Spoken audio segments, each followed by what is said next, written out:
Hello guys, welcome back to my YouTube channel. I'm sorry for my voice, it's the camera mic from the camera, and the setup is not ideal because I can put this all together so you guys can see perfectly my face and my body and guitar and amp.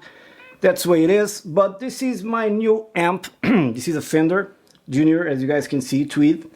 And I really love this amp. The only problem it has is really not a problem, but to play at home it's kind of difficult because you know how Fenders work. This thing seems like it's going to blow up at any given level. Past 3 or 4, it's almost impossible. Inside an apartment, of course. I'm using my Fender Pro Series. So right now all the volume, all the knobs are at noon, except for the master, of course, and no reverb. So it sounds like this on the neck pickup of this Fender.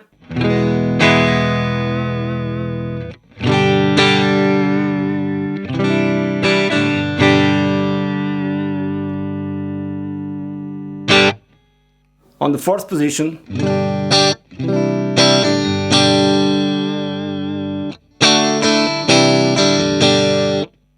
Now in the middle.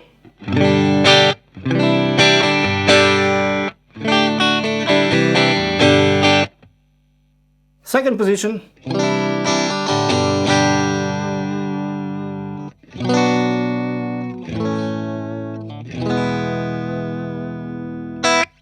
And finally on the bridge. The tone was rolled off, sorry guys. Which will affect also the second position. So there's a lot of treble, which is normal. The fat switch, so you got volume, fat switch, treble, bass, middle, master, and reverb. I really like spring reverbs. For me, they are the best there is. I really prefer them to digital reverbs, unless I'm going for a specific tone. So let's bring up our reverb to noon. They really sound good. And here on the second position.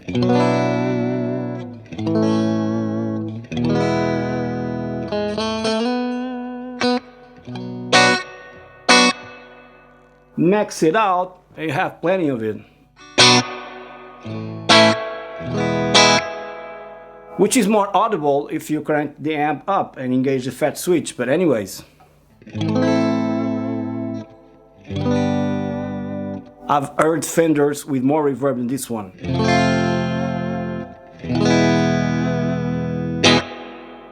It's built like a tank.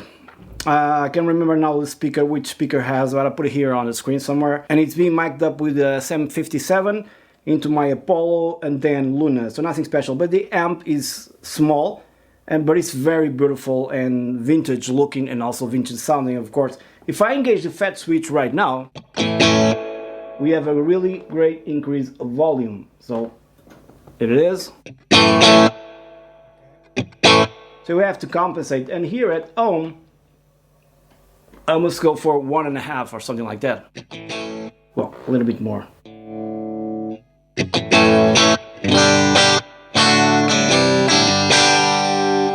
On the neck pickup.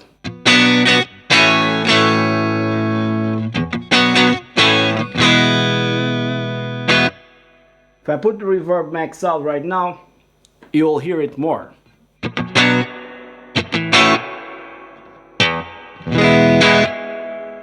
And somehow the amp kind of compresses a little bit the tone.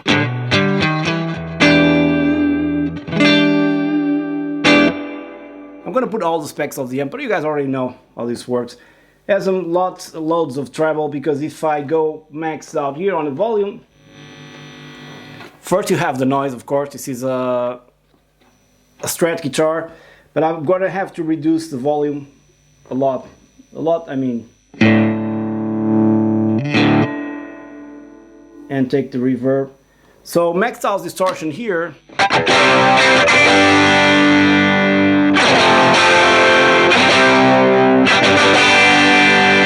Can be a little hit here piercing. So usually what I do with the treble is totally roll it off, because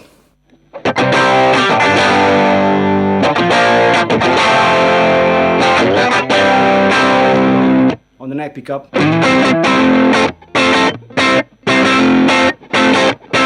And all controls work perfectly, like mids up.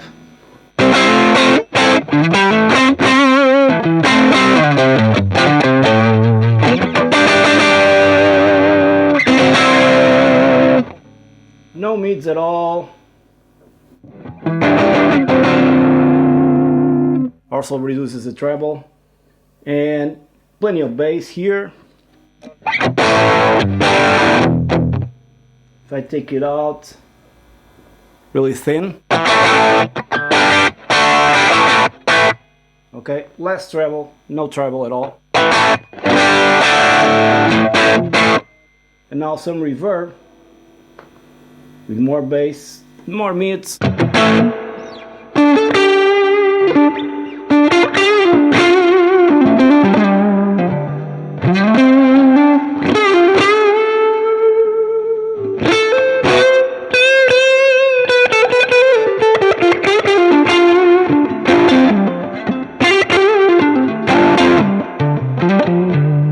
You gotta find the sweet spot with this amp, you know, not at first it comes the baritone.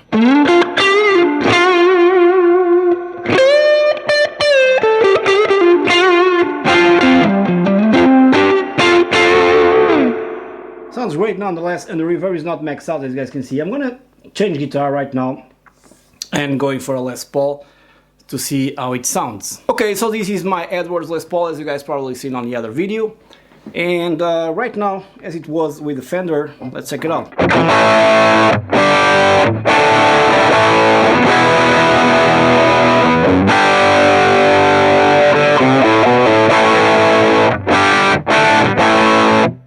No treble, but still you have plenty of it. Let's reduce the mids, try to take out some of that harshness. It's always present somehow.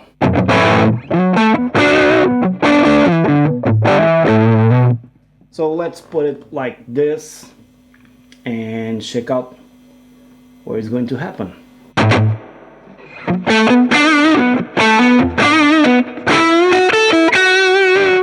It's like you have harsh sounds on solid state amps, like on the Katana and stuff like that. Ear piercing at the top end. And you can cut that in the mix or cut it in the amp using pedals or anything, if you can cut it enough using just the knobs on the amp. But it's always a different fizziness from digital, you know?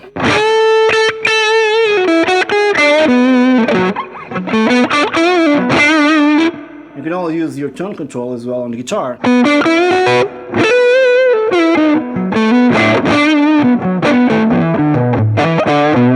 But these amps were built for this, and I really like how they sound like that.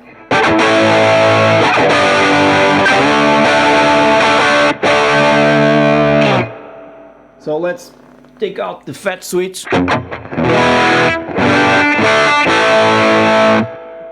And the volume.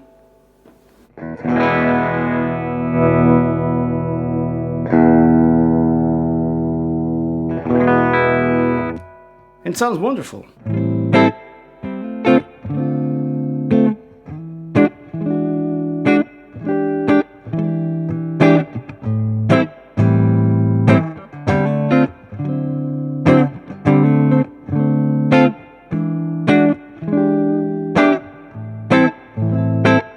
Also perfect for jazz and stuff like that, you know. I can't play jazz, but anyway.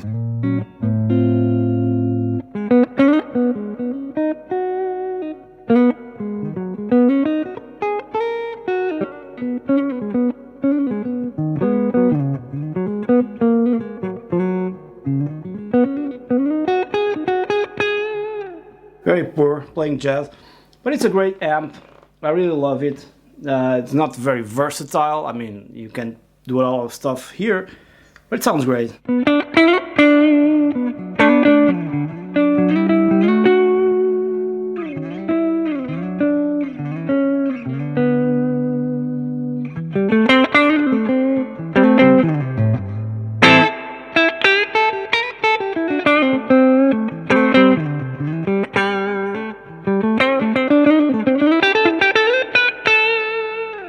And to final up, let's increase this little boy like this and so.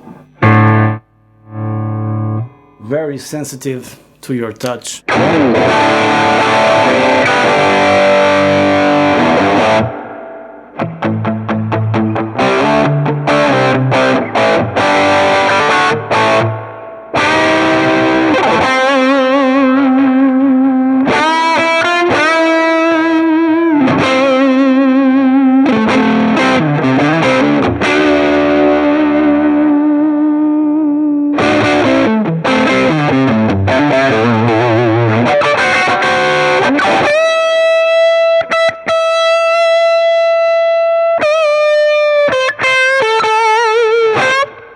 Of course, you put it louder, you'll start to feedback in a musical way, which is really great.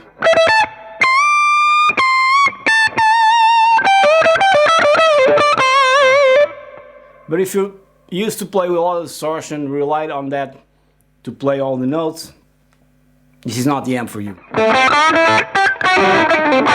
It's not very forgiving in that sense.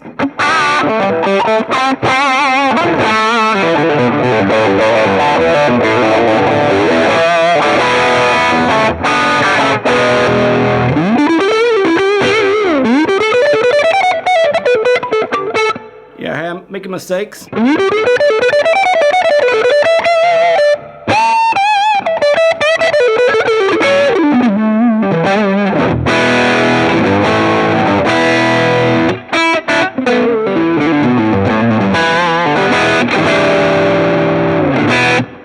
Okay, I hope you guys enjoyed this kind of a small demo of this amp.